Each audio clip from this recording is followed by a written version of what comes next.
Itu yang untung siapa? Yang diuntungkan siapa? Yang diuntungkan kan kita dan keluarga kita gitu loh. Cari uang, jaga uang. Ayo ngobrolin keuangan. Ko King Son, selamat datang kembali nih di Percakapan Keuangan. Halo David. Iya, ini luar biasa sekali ya. Ternyata kisah perjalanannya itu sangat menginspirasi dan ini saya ngerasa bangga juga gitu karena Ko King Son akhirnya mau menceritakan, membagi kisahnya kepada sahabat-sahabat pendengar dari Percakapan Keuangan bersama David.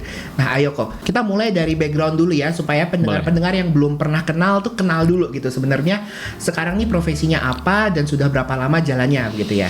Sekarang saya menjadi seorang financial advisor di Prudential ya, di bidang insurance ya. Jadi itu sudah selama 10 tahun inilah. Sebelum di Prudential ini, itu sebelumnya Ko King Son punya background pengalaman karir perjalanannya itu apa ya sebelumnya? Sebelum di Prudential selama 13 tahun saya menjadi seorang direktur di sebuah percetakan ya. Jadi di manufaktur ya, pabrik di Jakarta. Cukup lama juga ya, 13 tahun ya, gitu, lumayan.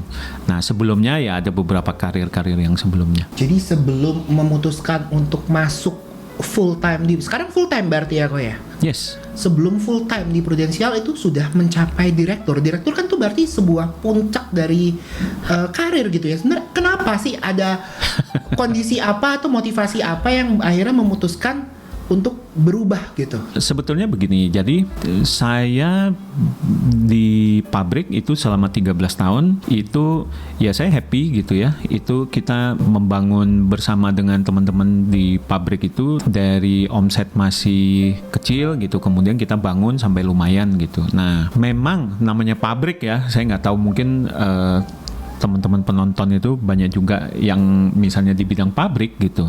Itu mungkin ada yang bisa merasakan bahwa namanya kehidupan pabrik itu memang kan boleh dibilang setiap hari pasti ada masalah gitu ya. Nanti hari ini masalah mesin ya gitu, besok masalah operator nggak masuk gitu, lusa masalah orang nggak bayar utang gitu, lusanya lagi nanti soal bahan baku yang bermasalah gitu, nanti ada-ada aja gitu loh. Jadi dan itu sepanjang tahun gitu loh. Nah, selama bertahun-tahun. Itu sementara kita dikejar deadline. Jadi itu mesti selesai. Faktor stresnya itu cukup tinggi gitu ya. Nah, itu yang mungkin membuat saya kurang nyaman gitu dulu tuh. Nah, tapi di luar itu sebetulnya memang posisi sebagai direktur itu nyaman gitu. Dari segi income, fasilitas dan sebagainya itu bagi saya nyaman gitu. Cuma memang karena situasi pekerjaannya seperti itu, sering marah-marah gitu kan gitu loh. Nah, istri saya mengatakan kok kamu jadi orang yang berbeda ya katanya ya, berbeda ya. Jadi cepat emosi, cepat kesulut, sumbunya pendek gitu ya. Jadi penting ya cepat pendapat gitu dari ya. Istri dari orang tercinta yang mungkin kita kan soalnya nggak bisa nilai diri sendiri ya gitu. Bercermin pun nggak bisa. Betul. Kita harus bisa dengerin pendapat jadi itu. Begitu ini cepat emosi gitu ya. Jadi saya juga jadi ngerasa kok kurang happy gitu. Nah, betul financial itu salah satu faktor penting, tapi di luar masalah financial kan ternyata ada hal yang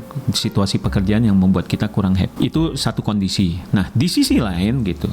Pada saat itu istri saya sebetulnya di Prudential ini istri saya mulai duluan gitu. Jadi istri saya udah jalani dulu gitu ya.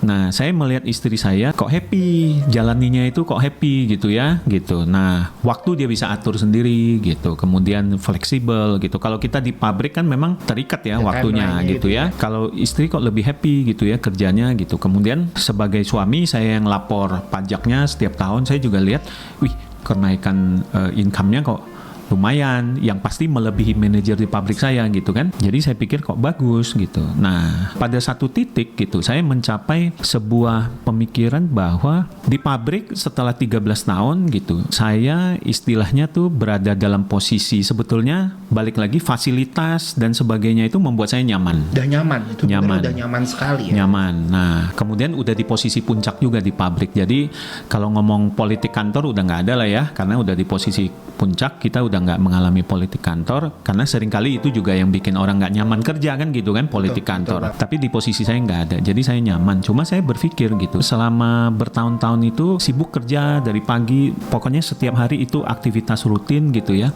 Saya ngerasa tidak menemukan hal baru lagi gitu loh. Hal barunya adalah setiap hari punya masalah, tapi masalahnya itu aja. Masalahnya ya berulang lagi itu aja, cuma berbeda waktu, berbeda orang gitu. Tapi ya itu aja masalahnya. Itu yang membuat saya berpikir situasi nyaman di rutinitas yang terus-menerus ini itu membuat saya tidak bertumbuh gitu. Nah, saya baca sebuah quotes ya. Jadi dia bilang begini, there is no growth in comfort zone. Jadi tidak ada pertumbuhan di zona nyaman. Dan memang waktu itu saya zona nyaman dan saya tidak merasa saya ada hal baru yang bikin saya excited, itu nggak ada gitu loh. Jadi itu aja setiap hari rutinitasnya itu gitu ya. Nah, tidak ada sesuatu yang challenging gitu, itu nggak ada gitu loh. Nah, kemudian kalau saya mau growth gitu, nah saya kalau mau bertumbuh sebagai seorang pribadi yang lebih baik, lebih ada pertumbuhan gitu ya, itu berarti saya mesti keluar dari zona nyaman gitu ya. Nah, pada saat itu sebelum saya ke Prudential itu saya sempat juga mencoba macam-macam bisnis. Nah, ada bisnis dulu tuh pernah ekspor kopi, import mesin kopi gitu ya. Itu sama teman-teman kita pernah bisnis, tapi ya singkat cerita ternyata bisnis nggak gampang lah ya. Sebelum ke situ saya pernah juga bisnis sama teman-teman bikin kafe gitu. Nah, pernah juga buka di luar kota itu bisnis toko serba ada seperti Indomart begitu. Nah, tapi balik lagi bisnis ternyata nggak simpel ya. Jadi modal yang udah ditanam di situ ya udah habis gitu ya. Jadi saya bilang sama istri saya, namanya bisnis kan mesti kuliah. Nah, saya anggap itu kuliah bisnis, saya bilang ya. Itu sebenarnya buat tenangin hati istri. Ini menarik ya, bahwa seorang direktur mengatakan bahwa butuh pengalaman untuk menjalankan sebuah bisnis gitu. Padahal kan kesehariannya sudah menjalankan bisnis. Jadi memang itu berarti setiap industri itu punya tantangan dan pengalaman berbeda yang harus dihadapin ya, Bar. Berbeda. Jadi saya kan impian semua orang adalah pada satu titik gitu mau punya usaha sendiri. Kalau saya ya, saya berpikir saya ya namanya kerja sama orang, saya boleh dibilang dengan owner saya dulu itu sama sekali nggak ada ketidakpuasan, itu nggak ada gitu ya. Jadi saya sangat happy, tapi di sisi lain saya juga mau suatu hari punya bisnis sendiri gitu kan. Makanya nyoba ini, nyoba itu gitu kan.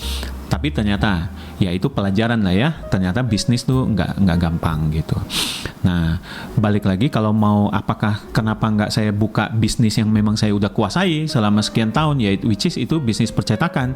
Ya balik lagi singkat cerita bisnis percetakan butuh modal yang sangat besar. Nah, itu tidak gampang. Dan ya. Biasanya kan kalau di sebuah profesi itu kan kita menandatangani sebuah agreement untuk nggak membuka industri yang sama ya, itu gitu. juga salah satu pertimbangan. Selain itu perjanjian tertulis juga tuh mungkin sebagai etika lah ya untuk melakukan etika ya. Dan hubungan saya dengan bos saya dulu baik, jadi saya tidak akan melanggar poin itu gitu ya. Jadi saya pikir enggak gitu. Nah, makanya saya pikir saya mau bertumbuh. Nah, kemudian saya lihat gitu, Prudential ini adalah sebuah bisnis gitu. Nah, tapi memang bisnis ini sebuah bidang yang baru. Nah, saya biasanya ngurus pabrik, ini masuk ke sebuah bisnis yang istilahnya tuh ada dua unsur. Kalau di bisnis seperti asuransi, unsur yang pertama itu adalah ada unsur sales. Jadi kita istilahnya mencari nasabah gitu ya. Unsur yang kedua itu adalah kita membangun tim. Berarti yang diperlukan adalah leadership gitu. Kalau leadership mungkin saya pengalaman memimpin itu cukup lama, jadi mestinya saya pikir saya nggak ada masalah. Sales, saya di pabrik juga melakukan sales gitu. Jadi saya pikir ya boleh dicoba. Makanya saya lakukan gitu loh bisnis, cuma memang beda bidang. Jadi saya tinggal belajar yang spesifik untuk dunia asuransi. Saya resign tahun 2013, tapi sebelum resign tahun 2013, mulai sekitar tahun 2012 itu saya udah mulai lebih serius melihat gitu loh. Baik, jadi bukan resign baru mulai, tapi sudah mulai dulu ya berarti sebelumnya. Saya mulai dulu. Sebagai tambahan mungkin itu ya. Kelebihannya bisnis ini adalah kita bisa lakukan di luar jam kerja kan. Jadi tidak mengganggu aktivitas kerja rutin atau bisnis kita existing hari ini gitu. Tapi kita bisa lakukan sebagai aktivitas tambahan gitu loh. Sambil kita belajar, sambil lakukan gitu kan. Nah, selama 1 tahun saya menjajaki gitu. Kira-kira saya cocok nggak sih gitu. Saya memberi diri saya waktu 1 tahun sampai 1,5 tahun pada waktu itu. Tapi benar-benar jangan 1 tahun tapi tidak maksimal. 1 tahun itu adalah 1 tahun yang serius dan maksimal untuk saya jajaki. Dan ternyata saya at the end saya mengambil kesimpulan, saya bisa nih bidang ini, boleh nih gitu. Kayaknya saya cocok, kayaknya saya enjoy, kayaknya saya bisa. Nah, saya juga melihat peluang ke depannya bisa. Karena balik lagi, ketika kita melakukan segala sesuatu, hari ini kita memulai, harusnya kita mesti tarik satu garis itu sampai ke ujungnya itu kira-kira bagaimana. Gitu loh. Kita mesti tarik, kira-kira proyeksi ke depannya, at least proyeksi 5 tahun itu seperti apa. Nah, di dunia kerja gitu, proyeksinya saya sudah tahu. Kalau saya di pabrik gitu, proyeksinya adalah pensiun. Ujungnya kan kalau kita tarik garis gitu, pensiun kan ujungnya, betul. Gitu kan. Nah, pensiun di usia 55 mungkin ya, mungkin hari ini ada yang pensiun di usia 57 gitu ya. Setelah pensiun, so what? Terima uang pensiun, menikmati hari tua. Usia 57 hari ini, 55 masih muda, masih energi masih banyak gitu loh. Tapi apa kalau begitu ada juga teman-teman saya yang sudah pensiun, dia terima uang pensiun, begitu sudah pensiun baru memulai bisnis. Baru belajar memulai sebuah bisnis. Nah, kemudian dia mengalami proses yang saya alami, yaitu apa? Memulai bisnis, 2 tahun kemudian uang pensiunnya habis. Ujung-ujungnya cari kerja lagi gitu loh. Nah, ini yang saya bilang, energi untuk memulai bisnis di usia 55 ketika pensiun tentu beda dengan energi ketika usia 30, 40 itu beda, jauh beda. Energi fisik, energi mental itu berbeda gitu loh. Nah, jadi saya pada waktu itu saya berpikir kalau saya nunggu sampai saya pensiun di pabrik gitu ya. Nah, itu kayaknya saya pensiun usia 55, 57 itu kayaknya saya habis pensiun udah selesai gitu.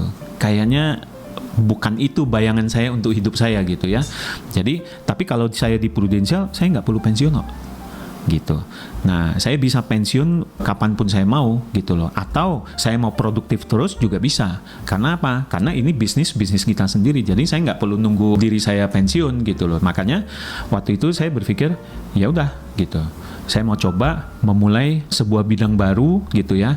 Nah, saya lakukan tahun 2013, saya beranikan diri, saya resign dari pabrik, kemudian saya memulai gitu.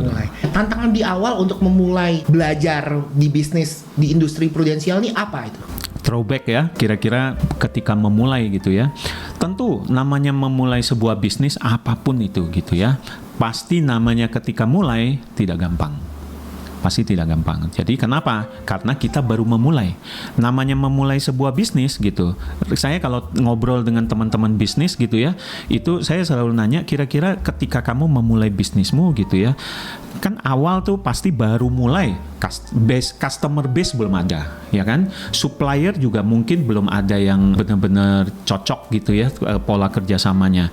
Karyawan juga mungkin belum ketemu yang bisa diandalkan. Pola kerja, sistem kerja dan sebagainya juga masih mencari bentuk. Itu kira-kira kamu butuh waktu berapa lama sampai bisa dari segi omset, laba bersih, kita bisa operasional yang stabil, mengenerate sebuah income yang lumayan stabil, customer base sudah ada, itu butuh waktu berapa lama? Rata-rata teman saya mengatakan ya beda-beda ya, macam-macam bisnis beda, tapi rata-rata gitu. Ada yang mengatakan ya butuh waktu 5 tahun. Berarti untuk mencapai tingkat maturity di sebuah bisnis tuh rata-rata 5 tahun. Stabil lah ya, stabil itu 5 tahun. Ada yang bilang 3 tahun, ada yang bahkan bilang 10 tahun gitu loh, tergantung bisnisnya. Tapi saya ambil sebuah garis itu adalah 5 tahun gitu loh. Tapi dalam 5 tahun gitu, masa-masa beratnya itu biasanya di 3 tahun pertama gitu loh, rata-rata semua bisnis. Nah, tapi kalau ngomong dari 3 tahun itu, kalau dipecah lagi, yang paling beratnya adalah 1 tahun pertama. Iya, karena langkah memulai pertama itu kan berat ya biasanya. Kereta api juga baru mulai jalan itu kan berat banget, betul, gitu kan. Betul. Tapi kalau dia udah jalan, udah ketemu momentumnya, nah itu dia akan udah mulai lancar gitu loh. Nah, memang di bisnis asuransi juga sama. Ketika memulai, kita belum punya customer base, skill juga masih belajar gitu kan, gitu loh. Belum antara ibaratnya orang kalau baru belajar nyetir itu masih ingat dulu, oh saya mesti injek dulu kopling, masukin gigi, habis itu lepas kopling berbarengan dengan injek gas gitu. Itu masih berusaha mengingat gitu loh. Belum menjadi sesuatu yang sifatnya otomatis gitu loh. Nah, skillnya belum menjadi bagian dari otot di dalam Jadi muscle fisik memory kita, lah muscle gitu ya, memory betul. gitu kan. Nah, jadi memang tidak awal-awal ketika jalani ini itu memang tidak gampang. Nah, banyak pebisnis di bisnis asuransi itu tahun pertama gagal karena tidak tahan melewati proses ini gitu loh. Nah, di tahun pertama saya juga mengalami gitu, dan itu nggak gampang, apalagi ketika kita misalnya awalnya dari posisi sebelum resign saya direktur di pabrik gitu kan gitu. Nah, ya posisi lumayan lah ya gitu loh.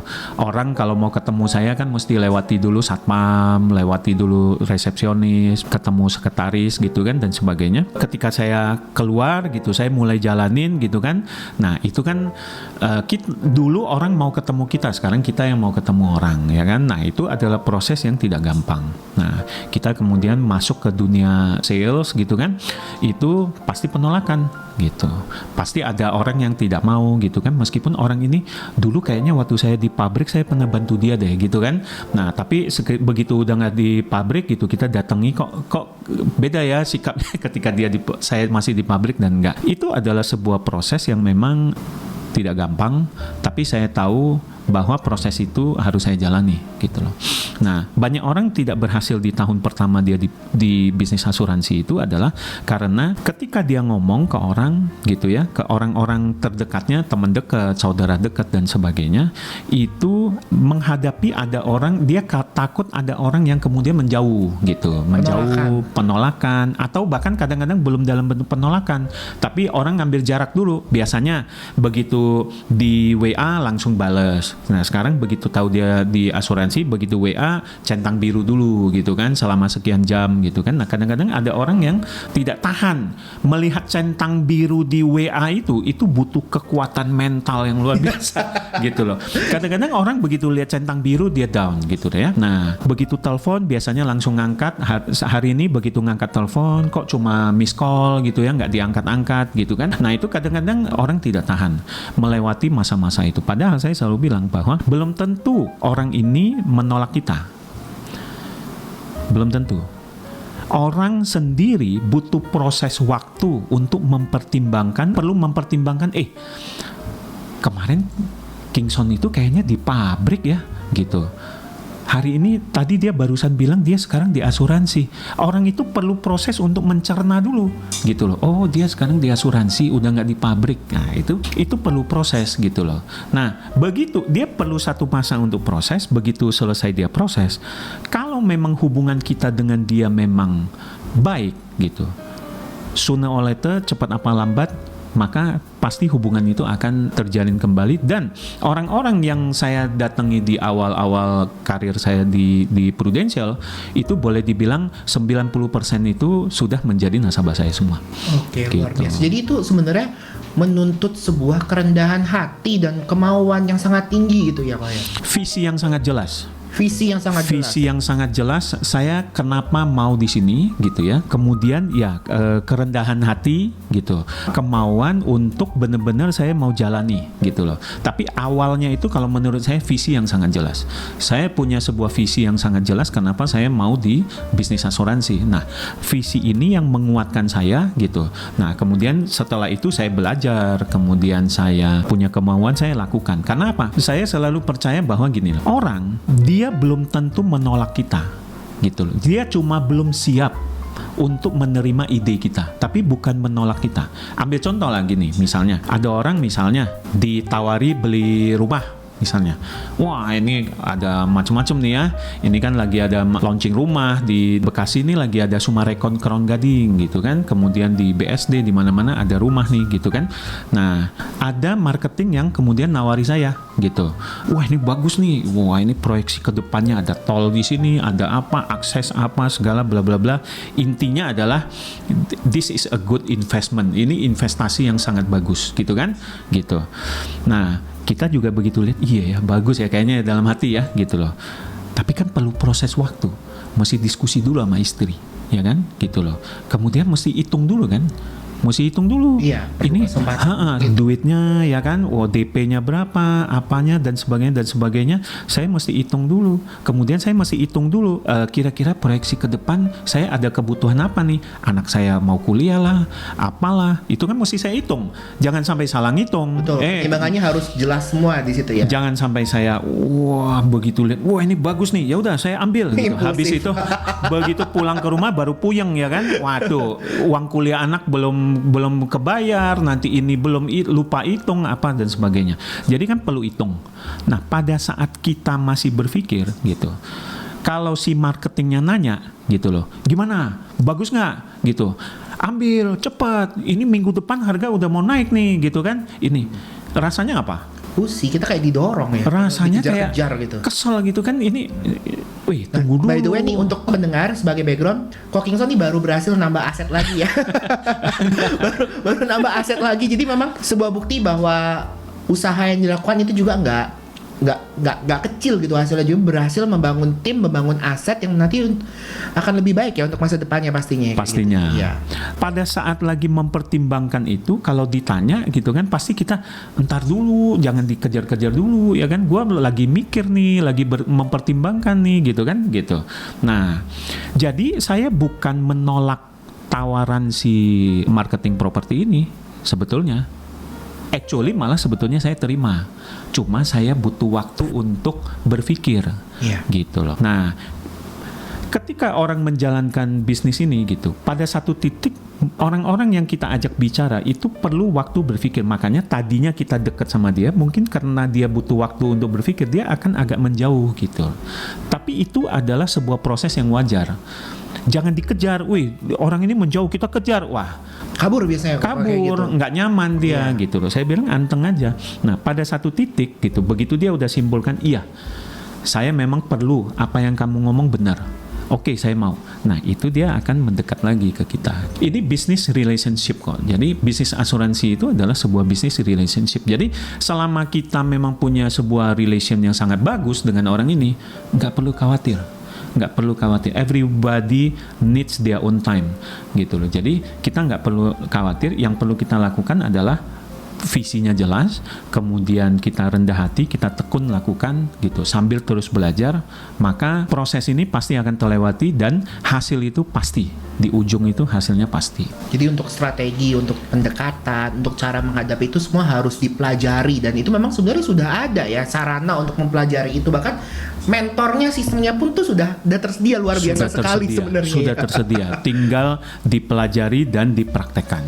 Iya. Gitu. Dan juga sebenarnya banyak tuh orang sekarang tuh yang mudah banget tuh baper ya istilahnya.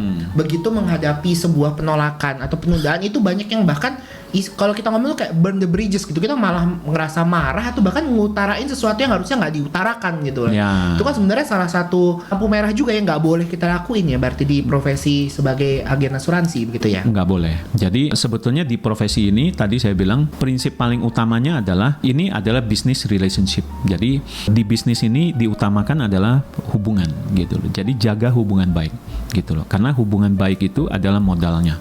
Tapi bukan cuma di bisnis asuransi kan. Di kehidupan semua kayaknya bisnis, iya. di dalam kehidupan juga sama, di dalam silaturahmi keluarga juga sama. Jangan cepat kita itu mengambil sebuah keputusan yang dasarnya itu karena asumsi. Iya. Asumsi sebetulnya. Saya dekat sama David, hari ini saya lihat David misalnya, saya mau panggil David kok balik badan gitu kan. Begitu saya berpikir negatif, David nih kok begini sekarang sikapnya sama saya, mentang-mentang udah sukses gitu kan. Kalau begini nggak usah, mulai besok saya putus hubungan. Nah, Padahal mungkin saya lagi pakai headset tuh, pakai lagi headset nggak kelihatan gitu loh, cuma as simple as that gitu loh. Nah, kadang-kadang problemnya bukan di orang lain. Seringkali problemnya adalah diri kita sendiri. So, maka di bisnis ini itu selain kita bicara kita itu bisa bertumbuh secara bisnis gitu, sebetulnya yang jauh lebih penting adalah kita bertumbuh secara personal. Jadi dari segi mindset, dari segi cara berpikir, dari segi kepribadian itu kita juga bertumbuh, dan itu semua dipelajari. Gitu. Luar biasa banget ya, itu kisahnya sangat menginspirasi banget nih, terutama bagi teman-teman yang baru mau mencoba atau yang sedang mencoba nih. Jangan sampai gampang menyerah, karena memang untuk awal-awal tuh beratnya tuh di awal ya sebenarnya di usaha ini ya. Betul, betul. Terus untuk saat ini nih, apakah Cockingson sudah berhasil nih? Tadi kan dibilang harus membuat visi yang jelas gitu kan. Sampai saat ini bagaimana kok hasilnya? Saya di bisnis asuransi ini sudah 10 tahun ya, sudah 10 tahun. Jadi seperti tadi saya bilang, saya memulai 2012 masih part time. Kemudian 2013 saya full time, saya resign dari pabrik sampai hari ini. Ketika saya jalani bisnis ini gitu, dan sekarang setelah 10 tahun gitu ya, hal yang saya dapatkan adalah bahwa saya menemukan kembali misi hidup saya itu adalah satu, saya bisa membantu banyak orang. Ternyata gitu loh, saya bisa membantu banyak orang. Jadi di bisnis ini gitu, kita bisa membantu orang dan itu bukan membantu sekedarnya, tapi bisa membantu sepenuhnya.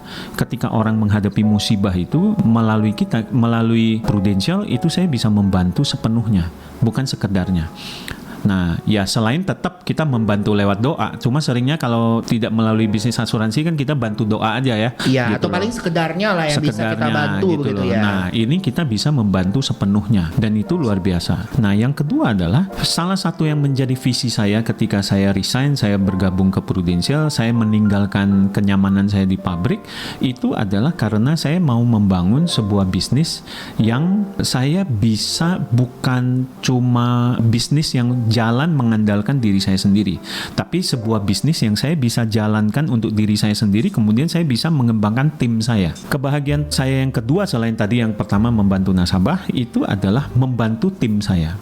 Jadi adalah sebuah kebahagiaan terbesar bagi saya adalah ketika saya bisa membantu tim saya satu demi satu, itu mereka berhasil mencapai impian mereka. Membagikan kesuksesannya juga. Membagikan kesuksesan. Saya bisa membagikan. Saya pernah ada yang nanya, kamu kalau nanti udah tua nih gitu kan, udah umur 60 gitu kan, nah mungkin kerja udah nggak seperti sekarang gitu kan, kira-kira mau jadi apa? Saya bilang saya mau jadi guru, saya ngajar, saya bilang gitu loh.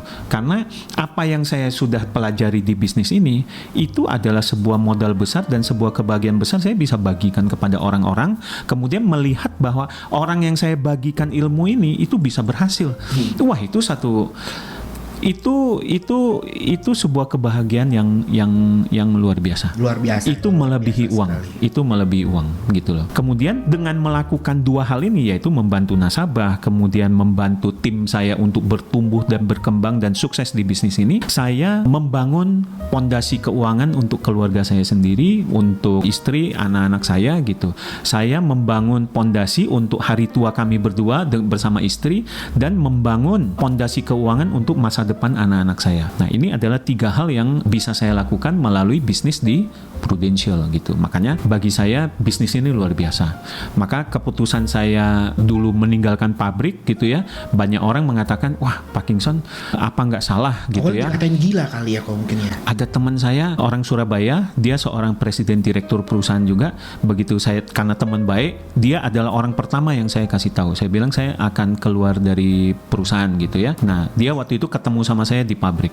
Saya masih di pabrik, tapi saya udah berpikir mau resign. Dia orang pertama yang saya ceritain, karena teman baik. Dia presidir di satu perusahaan. Dia bilang, dia orang Surabaya. Jadi dia bilang, gendeng kon katanya. jadi dia bilang, gila kamu katanya. Berapa orang mau duduk di kursi kamu katanya. Jadi dia bilangnya seperti itu. Tapi hari ini saya bisa bilang bahwa saya mensyukuri keputusan yang saya ambil pada waktu itu. Meskipun awal-awal tadi jalannya tidak mulus, tapi itu adalah sebuah proses alami yang akan dilewati oleh siapapun. Seorang bayi tidak ada yang begitu keluar kemudian dia bisa langsung jalan, bisa lari, itu nggak ada. Dia pasti melewati dulu jalan, merangkak dulu, berdiri jatuh lagi, sampai pada akhirnya dia bisa jalan, dia bisa lari. Begitu juga di dalam kehidupan ini, begitu juga dalam bisnis ini. Itu adalah sebuah proses yang pasti harus dilalui. Mantap luar biasa, itu sangat menginspirasi ya. Nah, sekarang kalau untuk penutupan nih, ada pesan-pesan yang mau disampaikan untuk orang-orang yang baru mencoba menjalani bisnis ini atau ingin mencoba menjalani bisnis ini? Saya selalu bilang gini, ketika kita fokus pada apa yang menjadi financial goal dari kita dan keluarga gitu ya, kita boleh mencoba berbisnis, dan bisnis apapun boleh. Nggak harus bisnis asuransi, tapi bagi saya gitu, bisnis asuransi itu adalah sebuah bisnis yang nggak perlu modal kok, gitu. Ya modalnya apa? Modal operasional lah ya, ketemu orang dan sebagainya gitu ya, pulsa dan sebagainya. Itu modal yang nggak di bisnis ini juga kita tetap pakai pulsa, tetap pakai naik motor, naik mobil, tetap bensin tetap perlu gitu kan. Tapi istilahnya tidak perlu modal besar gitu loh. Nah, jalani sebuah bisnis yang tidak perlu modal besar sehingga resikonya nggak besar. Tapi potensi penghasilannya harus besar dong, ya kan? Harus besar, kalau nggak ngapain ya kan? Kita kerja bakti sebetulnya gitu kan. Nah, kemudian bisnis asuransi ini adalah sebuah bisnis yang boleh dijalani, bisa menjadi salah satu pilihan. Kalau misalnya kita tidak berhasil di bisnis ini, balik lagi karena nggak pakai modal, ya sudah lah ya. Kalau nggak berhasil, udah dijalani. Seperti saya dulu, saya berpikir saya memberi waktu ke diri saya sendiri 1 tahun. 1 tahun saya benar-benar jalani. Di akhir tahun pertama itu kalau nggak ada hasil ya wes gitu, ya sudah gitu kan, gitu loh. Paling saya rugi waktu. Tapi juga dalam proses waktu itu saya belajar banyak hal kok. Saya belajar perencanaan keuangan yang saya terapkan sampai hari ini di keluarga saya.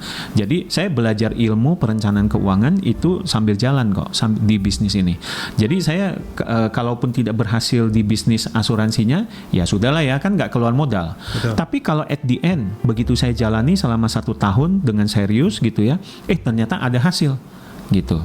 Nah, itu yang untung siapa? Yang diuntungkan siapa? Gitu kan? Yang diuntungkan kan kita dan keluarga kita gitu loh. So, bagi teman-teman yang mungkin ada yang ingin mencoba gitu ya, silahkan. Mungkin tinggal bagi DM ya. Iya gitu betul. ya. Jadi kalau ada yang mau coba atau ingin tahu dulu tentang bisnis ini lebih jauh, Ya. itu bisa langsung hubungi kita lewat DM ya, lewat Ya. DM atau lewat komen. Nanti kita akan menghubungi untuk percakapan lebih lanjut. Betul. Oke, kok ini terima kasih banget untuk kesempatan berbagi kisah yang inspiratif ini. Nanti kedepannya mungkin kita bicara tentang balik ke keuangan lagi ya, tentang Yes. pengelolaan keuangan dan Boleh. masalah hutang nih. Ini lagi Boleh. ngetrend banget masalah hutang. Ya. Dan juga nanti kita akan bahas lebih dalam lagi tentang masalah income ya, karena kan Ya. tahun 2023 katanya bakal ada resesi secara global nih gitu kan. Nah. Jadi apa aja yang bisa kita siapkan untuk menghadapi ketidakpastian secara ekonomi di tahun 2023 itu. Boleh. Oke teman-teman, terima kasih telah menonton episode ini. Kalau kamu merasa terbantu dan menerima manfaat dari percakapan tentang keuangan ini, pastikan untuk support kami dengan tulis komen di bawah dan like. Tapi kamu juga bisa menyebarkan konten ini ke teman-teman kamu agar semua juga mendapatkan manfaat tentang percakapan keuangan ini. Sampai jumpa di episode berikutnya. Bye-bye. Bye-bye.